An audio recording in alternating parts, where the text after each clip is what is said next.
Just 39 days now until the election, but with early voting in Iowa and Ohio, Election Day is coming a month early. Here's now to talk about what's being called Election Month. Kentucky Senator and Romney campaign surrogate Rand Paul.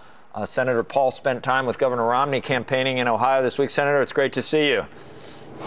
Good morning. Glad to be with you. Kentucky is I think, safe. And I'm from Cincinnati, and I would imagine that Southern Ohio is safe, and that the work that Romney has to do is probably, as you go north, it gets harder and harder. Is that the case in Ohio?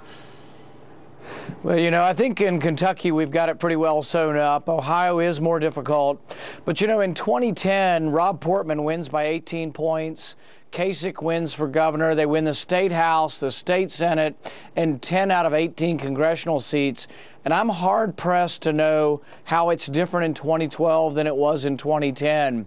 I think most of the polling is modeling 2008, and I think it's going to be closer to 2010 than it's going to be to 2008. Senator, do you think for the votes that Romney needs to get in Ohio, does it help him to seem more conservative and get your support? And it's like some of the conservatives say, wow, I like Romney more now because Rand Paul is now associating himself with him. Or does that hurt some of the people that might be in Cleveland or somewhere in the more, I don't know, urban centers of Ohio? I don't know what the difference. I grew up there, as I said, and there's major differences, we thought, between Cincinnati and in Cleveland, and just how we viewed a lot of things. I mean, does it help or hurt to have Tea Party support in Ohio?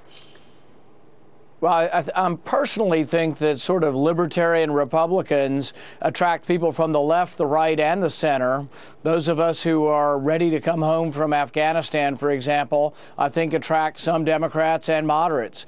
But as far as what Governor Romney needs to be, I think he needs to be who he is, not who I am.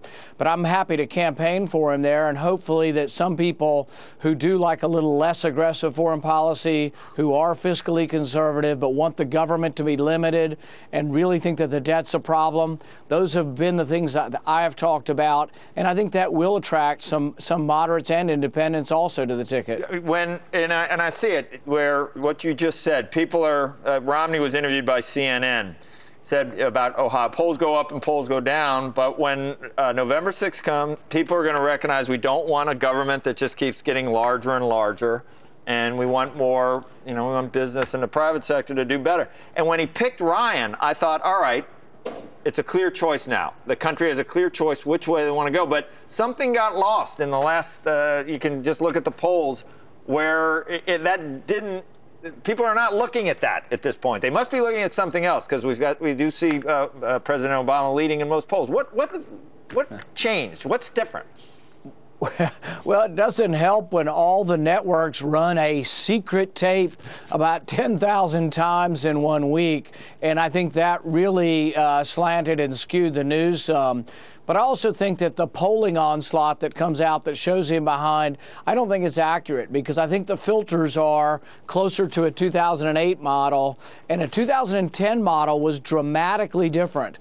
The Tea Party energized in 2009 and came out in 2010. I still think they're energized, and I think the silver lining of the Supreme Court upholding Obamacare is that those of us in the Tea Party who think Obamacare is a disaster for the country, we're all going to turn out, because we know the only way we can stop it now is by electing Governor Romney. That's still 53-43 or something. That's what I don't understand. There seems to be a disconnect. That's still 53-43 against. I don't know why the election doesn't.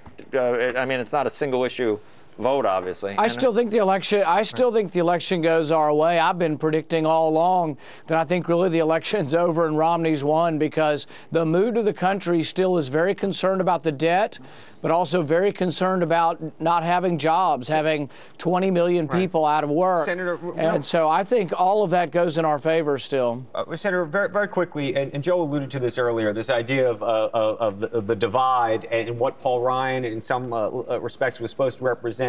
Do you think that Romney has tacked too far to the middle? In the past week or two, he's talked about taxes and suggested that actually on upper and middle class earners, that their taxes aren't going to go down, for example.